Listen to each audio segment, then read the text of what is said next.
नमस्कार स्टूडेंट्स, आज हम लीगल लिटरेसी क्लब्स जो होते हैं स्कूल्स में उनके बारे में जानकारी प्राप्त करेंगे। तो आइए शुरू करते हैं।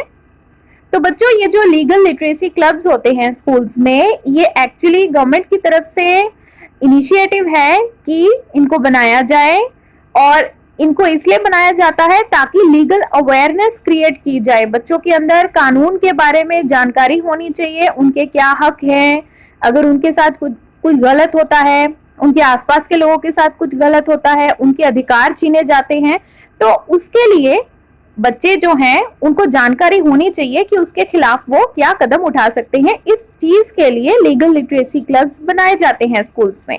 तो स्टूडेंट्स, एक्चुअली जो लीगल लिटरेसी क्लब्स होते हैं ये एक्चुअली नेशनल लेवल पर तो नेशनल लीगल सर्विसेज अथॉरिटी है, जो कि 1987 में बनाई गई थी, जिसे NALSA कहते हैं, नलसा। और ये एक्चुअली बनाई गई थी जो गरीब लोग हैं उनके लिए बनाई गई थी, ताकि वो उनके लिए जो उनको लीगल एड दी जा सके। तो इसके जो सुप्रीम कोर्ट के जो चीफ जस्टिस हैं वो इसके हेड होते हैं। तो जो नेशनल लीगल सर्विसेज अथॉरिटी है उसका हेडक्वार्टर ऑब्वियसली वो न्यू दिल्ली में है। अब इसके बाद स्टेट लेवल पर लीगल सर्विसेज अथॉरिटीज आती हैं। जो भी स्टेट है, हर स्टेट के अंदर स्टेट लेवल की लीगल सर्विसेज अथॉरिटीज हैं, और ये जो स्टेट लेवल की लीगल सर्विसेज अथॉरिटी है उनके ही अंडर फिर डिस्ट्रिक्ट लेवल की लीगल सर्विसेज अथॉरिटी है।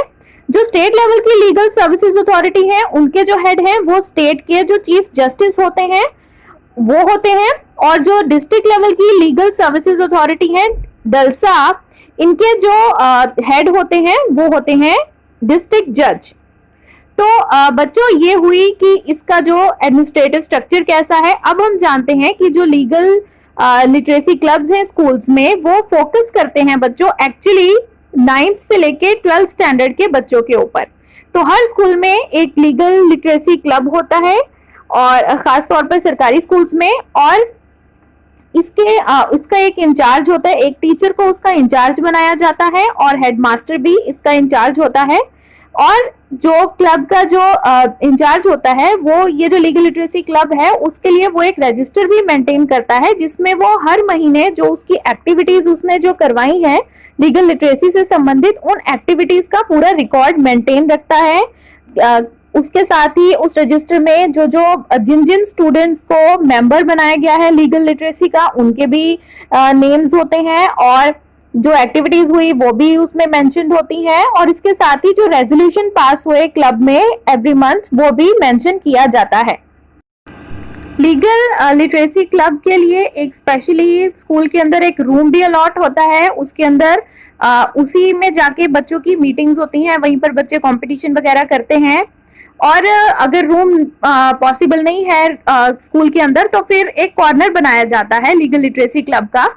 और इसके अंदर जो लीगल लिटरेसी क्लब है उसका अपना ऑडियो विजुअल मटेरियल भी होता है, अपनी बुक्स होती हैं। जो डिस्ट्रिक्ट लेवल की जो लीगल सर्विसेज अथॉरिटी है वो बुक्स भी इसके लिए बुकलेट्स भी छापती हैं। स्टेट लीगल सर्विसेज अथॉरिटी भी इसके लिए बुकलेट्स छापती हैं बच्चों की अपनी लीगल अवेयरनेस इंक्रीज करने के लिए। अब बात करते हैं कि इसमें एक्टिविटीज कौन कौन सी होती हैं, बच्चे कौन कौन सी एक्टिविटीज परफॉर्म करते हैं एवरी मंथ।